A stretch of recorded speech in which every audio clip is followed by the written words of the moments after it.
Record কাকে বলি আমরা? যখন এমন কিছু করি যা আগে কেউ কখনো করেনি, তাকে রেকর্ড বলে। কিন্তু রেকর্ড মানেই কি শ্রেষ্ঠত্ব? মেসি এক পঞ্জিকা বর্ষে 91টি গোল করেছে, এটা একটি রেকর্ড। আবার কুষ্টিয়ার এক লোক 91 মিটার লম্বা আর্জেন্টিনার পতাকা বানিয়েছে, এটাও একটা রেকর্ড। কিন্তু এই দুই রেকর্ড কি এক?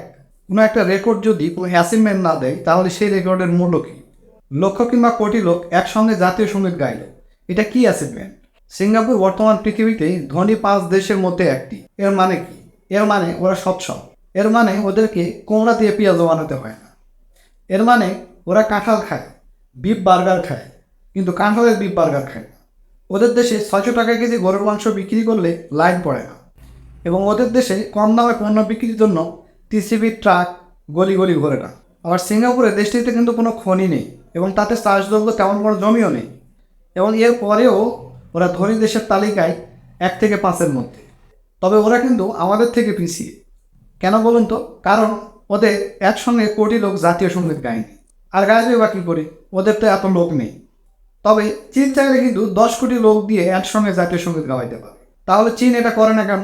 কারণ চীনে এত ছাগল নেই যাদের বোঝানো সম্ভব যে একসঙ্গে জাতীয় সঙ্গীত গিয়ে রেকর্ড তৈরি করা একটা অ্যাচিভমেন্ট। আবার কয়েকদিন আগে আমরা আরেকটি রেকর্ড তৈরি করলাম। মিঠামইনে নববর্ষ উপলক্ষে 14 কিলোমিটার দীর্ঘ আলপনা তৈরি করেছি আমরা। এবং এটার উদ্বোধনও করেছেন দেশের নামি দামি বিখ্যাত ব্যক্তিরা। কারণ এটা একটা অ্যাচিভমেন্ট। আমাদের দেশের সবচাইতে বেশি দূরত্ব হলো টেকনাফ থেকে তেঁতুলিয়া, প্রায় 900 কিলোমিটারের মতো। চীন, অস্ট্রেলিয়া, এমনকি ভারতে এমন কয়েক হাজার কিলোমিটার দীর্ঘ হাইওয়ে আছে, ওরা ইচ্ছা করলে এক রাতেই পেন্ট করে গিনেস রেকর্ডে নাম লেখাইতে পারে। তাহলে ওরা করে না কেন? কারণ ওদের দেশে গাধা জনগণের সংখ্যা খুব কম।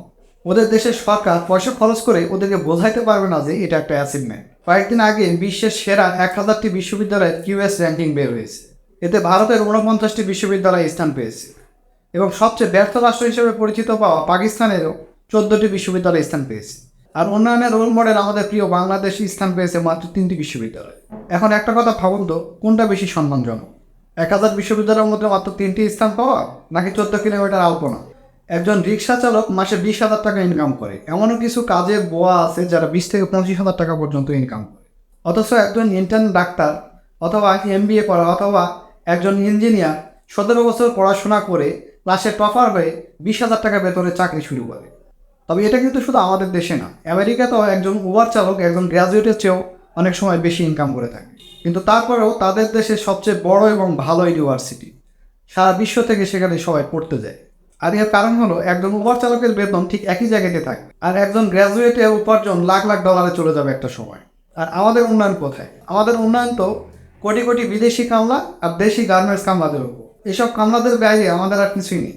আর এসব কামলাদের টাকা খরচ করে আমরা 14 কিলোমিটার আলপনা তৈরি করে গিনেস রেকর্ডের নাম ওঠাই। কোটি কোটি কণ্ঠে জাতীয় সঙ্গীত গায়। কিন্তু 18 কোটি জনসংখ্যার এই রোল মডেল দেশটি 1000 বিশ্ববিদ্যালয়ের মধ্যে মাত্র 3টি বিশ্ববিদ্যালয় সেখানে স্থান করতে পারে।